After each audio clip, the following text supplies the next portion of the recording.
జాబితా ప్రత్యేక సమగ్ర సవరణ సర్ ప్రక్రియకు సంబంధించిన అంశంపై సుప్రీంకోర్టు కీలక వ్యాఖ్యలు చేసింది. ఎస్ఐఆర్ నుంచి తొలగించబడిన వారికి రేషన్ నిరాకరిస్తూ పశ్చిమ బెంగాల్ ప్రభుత్వం తీసుకున్న నిర్ణయాన్ని సవాలు చేస్తూ దాఖలైన పిటిషన్పై justice B V Nagarathna, justice Joymalya బాగ్చీలతో కూడిన ధర్మాసనం విచారణ చేపట్టింది. ఎస్ఐఆర్ లో పేరు తీసేస్తే రేషన్ ఇవ్వరా అంటూ సర్వోన్నత న్యాయస్థానం ఆశ్చర్యం వ్యక్తం చేసింది. ఓటర్ల జాబితాలో పేరు లేకపోతే రేషన్ ఇవ్వకుండా ఎలా ఉంటారని ధర్మాసనం వ్యాఖ్యానించింది.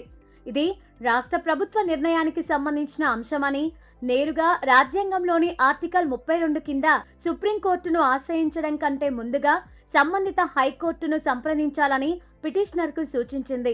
ఈ వివాదం రాష్ట్ర పరిధిలో ఉన్నందున కోల్కతా హైకోర్టులోనే ముందుగా న్యాయపరమైన పరిష్కారం కోరాలని అభిప్రాయపడింది. దీంతో పిటిషనర్ తరఫున హాజరైన న్యాయవాది ఎస్ ప్రసన్న తన పిటిషన్ను ఉపసంహరించుకునేందుకు అనుమతి కోరారు. కోల్కతా హైకోర్టును ఆశ్రయించేందుకు స్వేచ్ఛ ఇవ్వాలని విజ్ఞప్తి చేశారు. దీనిపై సానుకూలంగా స్పందించిన సుప్రీంకోర్టు ధర్మాసనం పిటిషనర్ కు హైకోర్టును ఆశ్రయించేందుకు ధర్మాసనం అనుమతిచ్చింది. కాగా తాజాగా పశ్చిమ బెంగాల్లో కొలువుదీరిన సువేందు అధికారి ప్రభుత్వం కీలక నిర్ణయం తీసుకుంది.